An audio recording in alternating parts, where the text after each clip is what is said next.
Belarusian officials are demanding an investigation after they say they shot down a Ukrainian defense missile that wound up in their airspace. It happened during Russia's widespread air assault across Ukraine.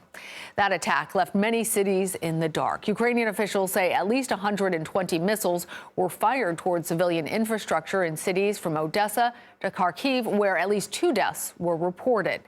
In the capital city of Kyiv, at least 3 people were injured, along with reports of widespread power outages. CBS News foreign correspondent Ian Lee joins us now from Dnipro, Ukraine. Ian, good to see you. So tell us how Ukraine is responding to this latest assault, given how widespread it was.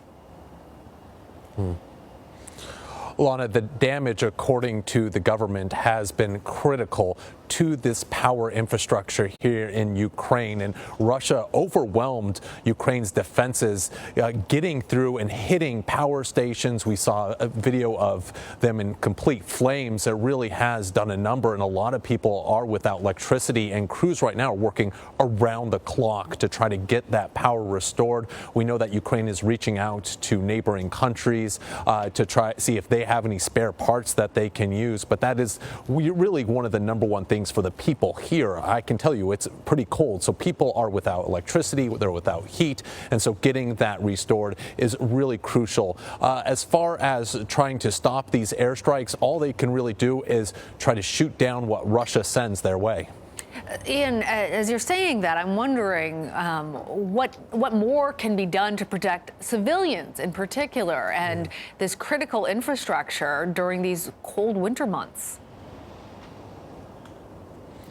You know, Lana, the one thing that they need to keep these skies clear of Russian missiles and Russian drones is anti-air weapons, surface-to-air missiles. They also have jets that are shooting down these drones, and so that is going to be crucial for Ukraine. We know they're getting the Patriot surface-to-air missile system. That will be crucial for targeting Russia's ballistic missiles, but there's a lot that Russia sends their way, and really Russia does send these waves of weapons so that it can overwhelm Ukraine's defenses. So anything that can bolster that is going to be important. That's why we constantly hear it from Russian officials. In fact, just last night here in Dnipro, I heard a loud explosion around the same time Russia launched 5 drones in this region, and all 5 were shot down.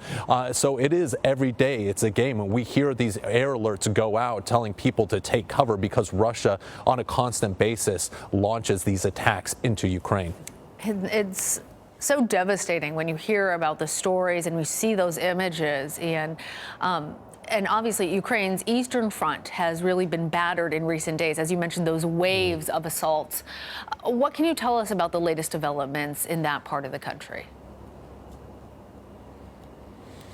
Well, we were out in the Eastern Front today looking around, and I can tell you a lot of it is slow going right now. The head of the military intelligence here in Ukraine says it's basically at a standstill. Not much progress is being made, even though intense fighting is happening. There is a bit of progress around Crimea.